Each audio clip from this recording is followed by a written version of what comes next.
Okay, it's going to be a classic review of the Midnight Express reunion. This show took place October 2nd, 2004 from Philadelphia, Pennsylvania. Reason I want to review the show, this has the very best Samoa Joe and Bryan Danielson match. I feel like this match is, you know, it's become underrated. You know, at one point, this was actually voted a top 10 match in ROH history on the message boards, but it really has become, you know, a gem. I think a lot of it has to do with this show. It's just the show just has awful production values. I mean, the company felt like it was going out of business at this time. That's what Ring of Honor felt like. It felt like a company that could have easily just, you know, went under. But, you know, things really picked up, you know, because of this main event. And, you know, a couple weeks later, you had Joe versus Punk 2. And then, you know, Ring of Honor went on a roll, you know, after this. But I would definitely say from a production value standpoint, this is the worst looking Ring of Honor show I've ever seen.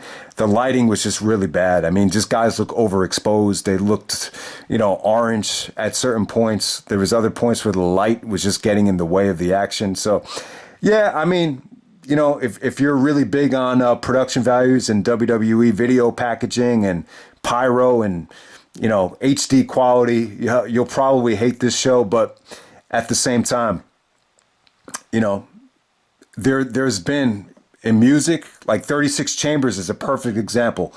You know, that was recorded in the slums of Shaolin, as RZA likes to say, in his basement in Staten Island.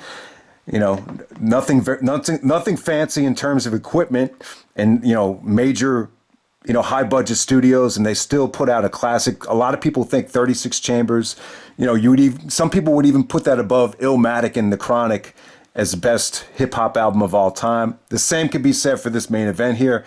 Just because it's in a crappy venue with crappy production values doesn't mean it's not a great match.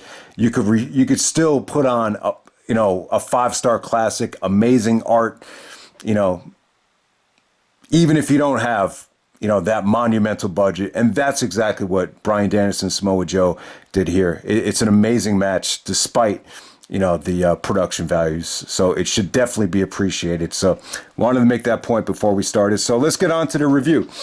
For the Ring of Honor tag team titles, we got Ricky Reyes and Rocky Romero taking on Izzy and Angel Dust and Special K. You got Becky Bayless out there. You got Lacey out there. So a lot of hot girls are very attracted to the party scene, the club scene, you know, drugs, alcohol. So sometimes that does come with it. And I'm not a big fan of the Special K guys. I just felt like a lot of them were very similar. You know, they felt like a whole bunch of guys with Jack Evans-like physiques. But, you know, the offense on them looked pretty cool. Like when Rocky is kicking the crap out of him, it looks good. And Rocky was definitely the star of the show here. He just has a great, you know, combat skill background. His kicks look great. The finish came off great. Not a big fan of Ricky Reyes, but he was able to deliver some Germans here. He looked pretty impressive. The undercard here was kept very, very short, which was a good thing. I would definitely say the first two matches are the weak links of this show.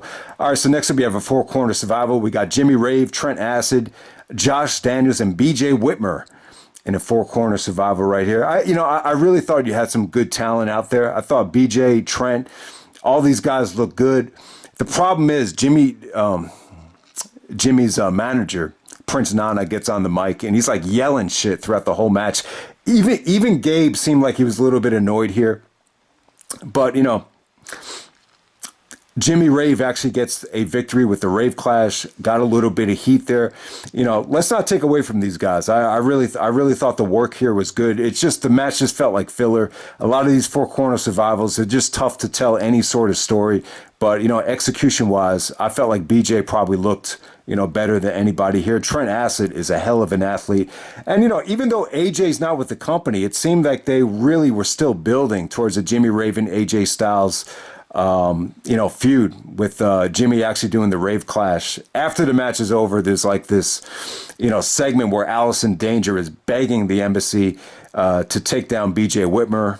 I can't even remember this, but there must have been some sort of falling out with the Prophecy and Allison Danger and BJ Whitmer earlier on that year. But let's move on. Next up, we have Low Key taking on Jay Lethal. All right, before I forget, I do want to mention this.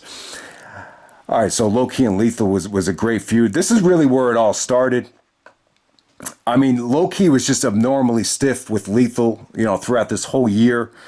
With this particular match, what I noticed about Low Key was with his ring attire, he actually had one pant leg up. And it's funny, like someone brought to my attention that if someone has one pant leg up, it's a gang sign. It's a sign that they're a part of a gang. I never really realized that.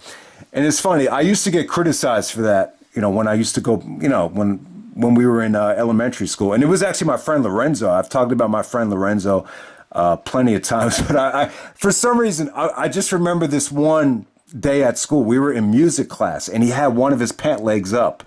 And this girl's a racist bitch. And I don't mean to offend anybody by saying this, but I wasn't, I didn't like this girl. But she goes up to Lorenzo and she says, "Lorenzo, why do you have your leg up like a black person?"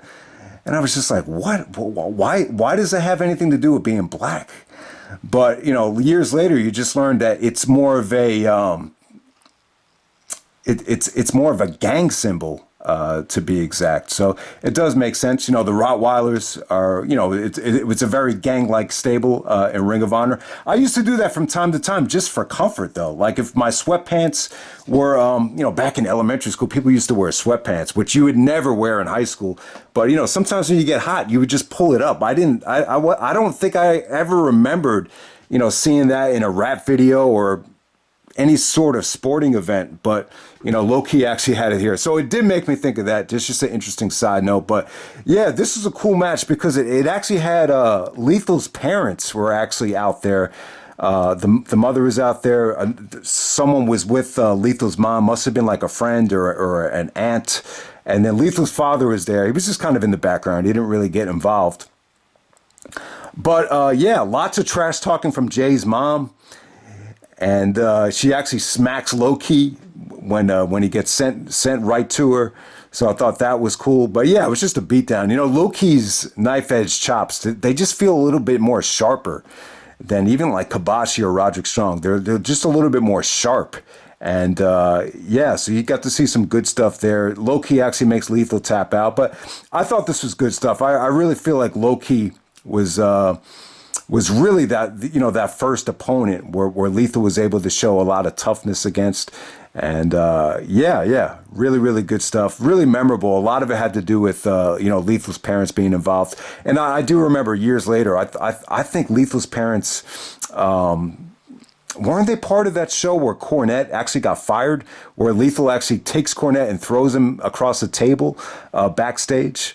I could have sworn Lethal's mother got involved years later down the road. And I do remember Lethal's father was actually crying at Best in the World when Jay actually won the title. So I do remember that.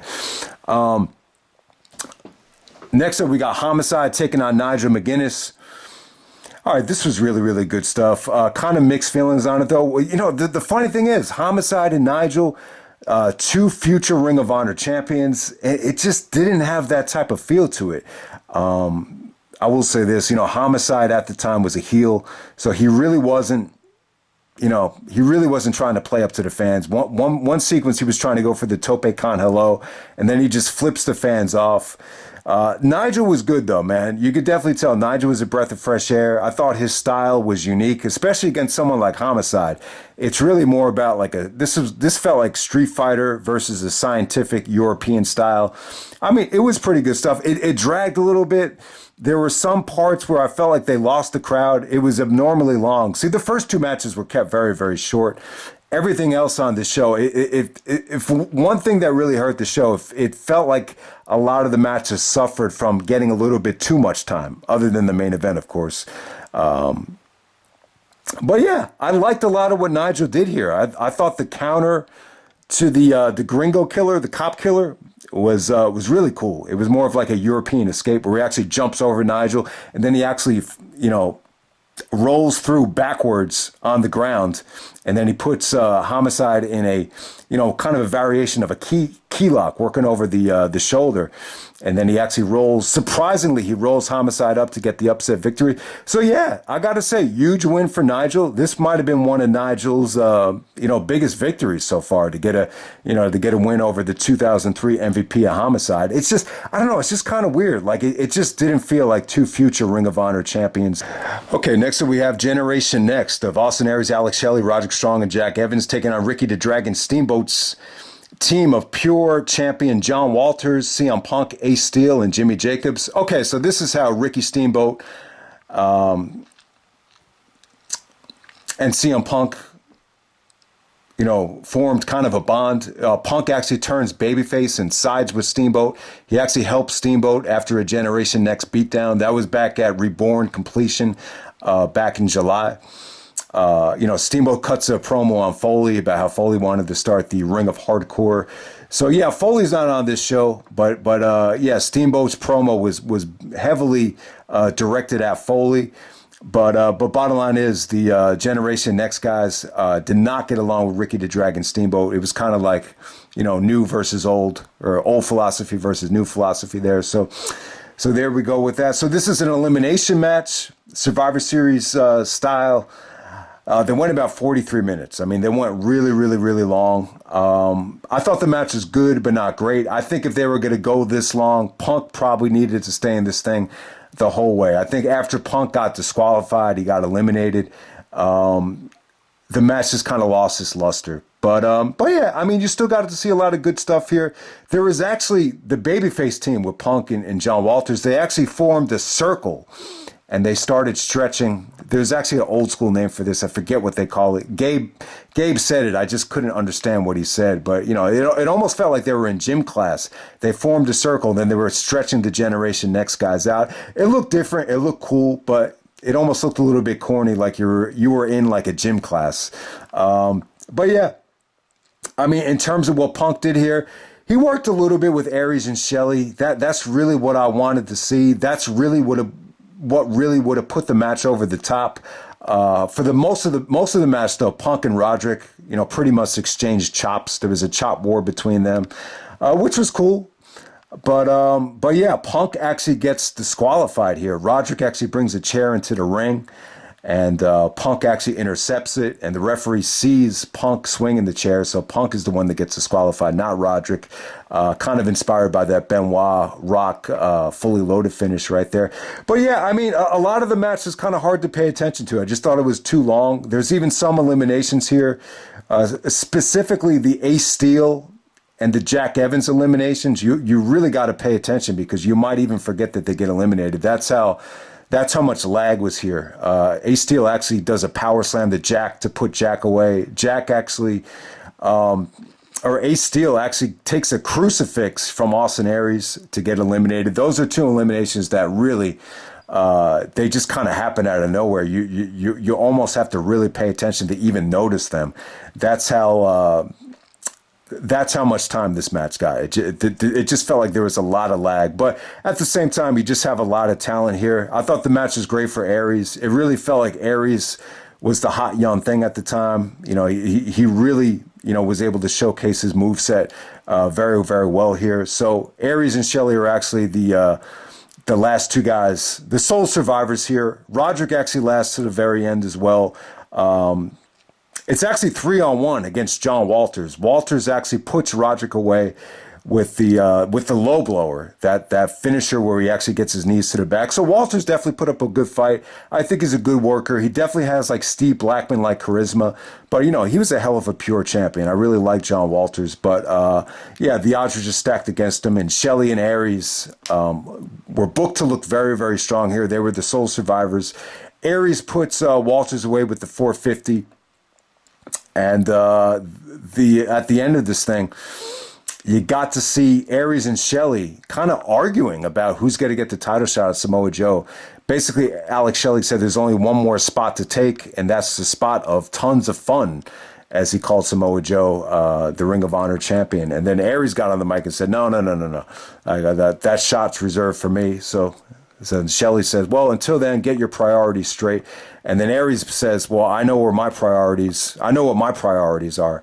So, indirectly, it went over a lot of people's heads at the time, but Aries was talking about TNA, and yeah, so even at this time, it really did feel like they knew what they were going to do. I mean, in terms of having Aries face Samoa Joe at Final Battle, that promo kind of leads you to believe that they were really toying with the idea of either Aries or Shelley going after Joe, and ultimately they decided to go with Aries. So, yeah, good stuff here. I just felt like it was a little bit long. I'm not going to say that it was great, but this is one of the last Generation Next matches where you got to see all four of the core members team up together. So it's really cool. I'm sure they actually put this on the Generation Next compilation that was released. And let's move on to the ceremony. We have the reunion ceremony of Jim Cornette, Bobby Eaton, Dennis Condrey, and Stan Lane of the Midnight Express. So Midnight Express get a hell of a reception. It's pretty much just all at the beginning of this thing. They just kind of, praise the Philadelphia fans for being some of the smartest fans in pro wrestling history. We all know that Philly fans are very harsh, and said that they were really the first fans to really, take heels and cheer them and turn them babyface. So I could definitely see that. And then Prince Nana comes out and spoils the fun. You got to see Jim Cornette talk shit to Prince Nana, and then they bring out Ricky Morton. So Ricky Morton from the Rock and Roll Express. So you got to see Cornette actually take a shot at Ricky Morton for not retiring when he knew it was time. And it was cool, man. You got to see Jim Cornette, beat down Prince Nana's Outcast Killers with the tennis racket. You got to see the Midnight Express get some offense in there. So it was cool. It was like, for the most part, I mean, I don't really, this was really before my time. I don't really have any recollection of what went on in the NWA between the Midnight Express and the Rock and Roll Express. But it seems to me like for the majority of the time, the Rock and Roll Express were the baby faces, and this was kind of a unique situation where Ricky Morton from the Rock and Roll was playing the heel. Like the fans really didn't like him. Like they kind of had the reaction like, this is the Midnight Express, this is their reunion, like don't interfere in it. And Ricky Morton was actually treated like the heel. So it was cool, man. It was cool to see Cornette out there. One of the very many times Cornette has participated in a Ring of Honor show. And then let's get to the main event for the Ring of Honor World title. We got Samoa Joe taking on Bryan Danielson. So without a doubt, I feel like this is the best work that Joe and Danielson ever did together. And I'll tell you, man, Danielson, at this particular time in 2004, and it's funny, like Danielson at certain times, especially like in NXT, like he was presented to have such a clean cut image where he ate right and did everything by the book. But when you think about it, like I don't think anyone ever was as violent and cursed more in Ring of Honor than Bryan Danielson. I mean, he had there was this one spot of the match where he actually goes for his tope, the springboard tope in the middle of the ring aisle. That's where he hit it here. Usually he does that into the crowd, but after he hit it here, he just shouts at the camera, "This motherfucker is gonna pay." So Danielson, like, especially at this time in 04, like he had these moments where he just showed so much intensity by cursing. The other one that really sticks out is the one against Aries at Testing the Limit. They were chanting, "Please don't die" on a superplex because you had that really low roof. And then Danielson looks at the crowd and he's like, "I don't give a fuck if I die." And then that one against AJ, which was a little bit earlier on where someone was chanting "boring." And then he looks at him and he goes like, "What the fuck do you know about wrestling? No, what the fuck do you know about wrestling?" And then he had the whole chant where, you're going to get your fucking head kicked in. So Danielson is like, he loves to have that outlet where he could just show rage and curse and be violent. And, I think that's one of the reasons why he came back to AEW. So you got a really intense Bryan Danielson here. He did a lot of cool things. There was one part of the match where he's just kind of running away from Joe, just kind of trying to bait Joe in, almost like the rope-a-dope thing,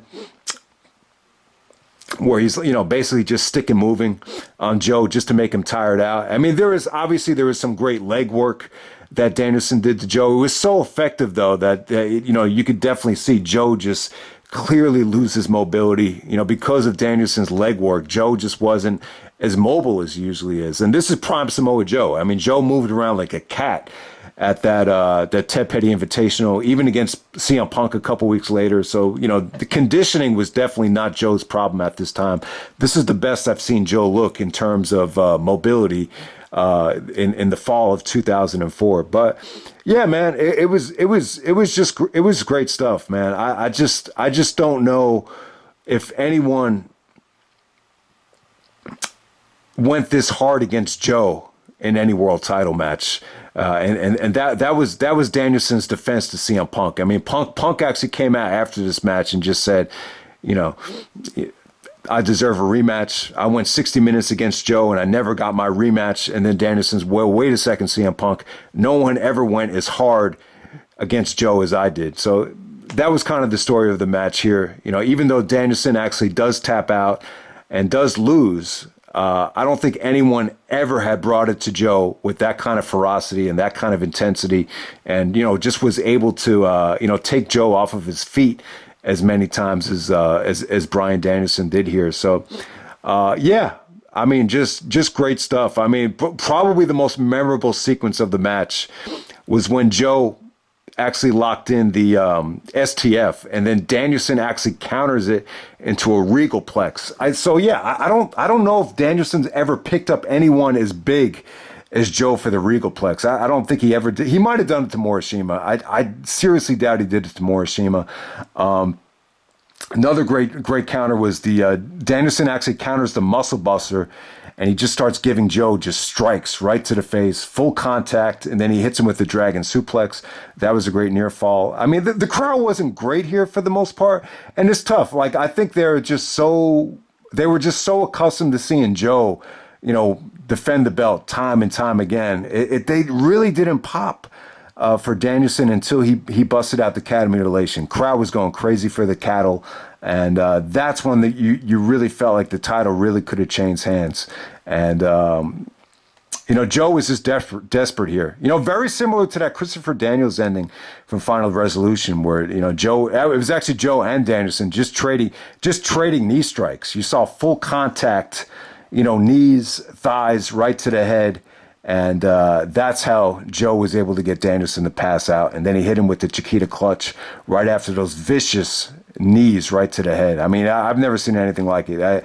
You saw, full contact knees right to the temple there. So great match. The aftermath is really cool as well. Like I said, CM Punk came out and wanted his rematch. They set up the Weekend of Thunder with Low-Key coming out and siding with Danielson. And then you have the Generation Next guys coming out. You saw the Rottweilers come out. So the aftermath here was really, really cool. And the match definitely delivered. I mean, I will put this above any Joe and Danielson match. Probably better than Revenge on the Prophecy, the first year anniversary show. Their early 2003 stuff, it was cool, but it kind of felt like mid-card stuff than, main event level stuff. And then, I'm trying to think. So they actually met in the finals of the Ted Petty, but it was a three-way dance. Danielson was the first one to get eliminated, so I don't know if I would really count that. I'm really not a big fan of their '06 stuff. I think in 2006, I hate to say it, but I think, TNA was more of a priority for Joe at that time. I mean, they had a 1 hour time limit draw at Fight of the Century. I remember that being good, but I just don't know how well that holds up. I mean, they had a couple of other matches in Chicago. I think they had a steel cage match. They had a no DQ match in Chicago. But yeah, I would say by far this is the best Samoa Joe Bryan Danielson match. I mean, why has it gotten underrated? I really don't know. I will probably say it's probably one really underrated because of Joe versus Punk too. I think more than anything, that's probably the reason why. But when it came down to the voting, I think a lot of people still remember this. But yeah, man, this is the best match between the two greatest Ring of Honor champions of all time. So don't sleep on it. And I'm out. All right.